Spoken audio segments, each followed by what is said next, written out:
आणि आता दिवसभरामध्ये पाऊस पाणी राज्यात कसा सुरू आहे त्या संदर्भातल्या टॉप 9 बातम्या।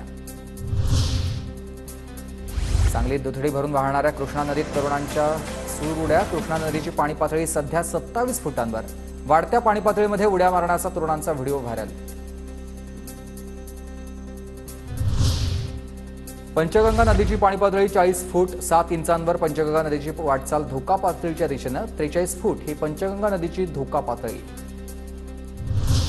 कोल्हापुरात पंचगंगेच्या पाणी पातळीमध्ये वाढ। कोल्हापुरातील आंबेवाडी चिखली। आणि आता दिवसभरामध्ये पाऊस पाणी राज्यात कसा सुरू आहे त्या संदर्भातल्या टॉप 9 बातम्या।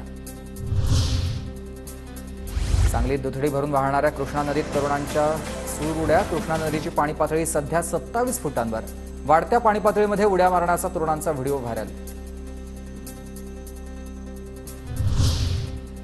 पंचगंगा नदीची पाणी पातळी 40 फूट 7 इंचांवर। पंचगंगा नदीची वाटचाल धोका पातळीच्या दिशेने 43 फूट ही पंचगंगा नदीची धोका पातळी। कोल्हापुरात पंचगंगेच्या पाणी पातळीमध्ये वाढ। कोल्हापुरातील आंबेवाडी चिखली। आणि आता दिवसभरामध्ये पाऊस पाणी राज्यात कसा सुरू आहे त्या संदर्भातल्या टॉप 9 बातम्या। सांगलीत दुथडी भरून वाहणाऱ्या कृष्णा नदीत तरुणांच्या सूरउड्या। कृष्णा नदीची पाणी पातळी सध्या 27 फुटांवर। वाढत्या पाणी पातळीमध्ये उड्या मारण्याचा तरुणांचा व्हिडिओ व्हायरल। पंचगंगा नदीची पाणी पातळी 40 फूट 7 इंचांवर। पंचगंगा नदीची वाटचाल धोका पातळीच्या दिशेने 43 फूट ही पंचगंगा नदीची धोका पातळी। कोल्हापुरात पंचगंगेच्या पाणी पातळीमध्ये वाढ। कोल्हापुरातील आंबेवाडी चिखली या ग्रामस्थांच्या स्थलांतराला सुरुवात। घरातील सामानासह जनावरांना घेऊन नागरिक आता निघाले। मुसळधार पावसाचा भंडारातील शेतीला फटका। आसगाव कोंढा कोसरा या गावातील भात शेती पाण्याखाली। पंचनामे न करता सरसकट नुकसान भरपाई देण्याची शेतकऱ्यांची मागणी।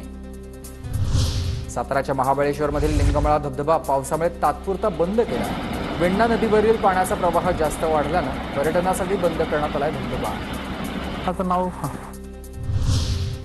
अमरावती जिल्ह्यातील 6 तालुक्यांना पावसाचा फटका। पावसामुळे 1300 हेक्टरवरील शेतीचं अतोनात नुकसान। गडचिरोलीत वैनगंगा प्राणहिता गोदावरी नद्यांची पूरस्थिती कायम। प्राणहिता नदीकाठच्या गावांना सतर्कतेचा इशारा। जिल्ह्यातील 3 राष्ट्रीय महामार्गासह 28 रस्ते बंद। जळगावच्या जामनेरमधील डालकीची धार धबधबा प्रवाहित। निसर्ग सौंदर्याने नटलेला धबधबा पाहण्यासाठी पर्यटकांची गर्दी। अतिवृष्टीमुळे वारणा धरणाचे 2 दरवाजे उघडले। धरणातून 2000 क्युसेक पाण्याचा विसर्ग।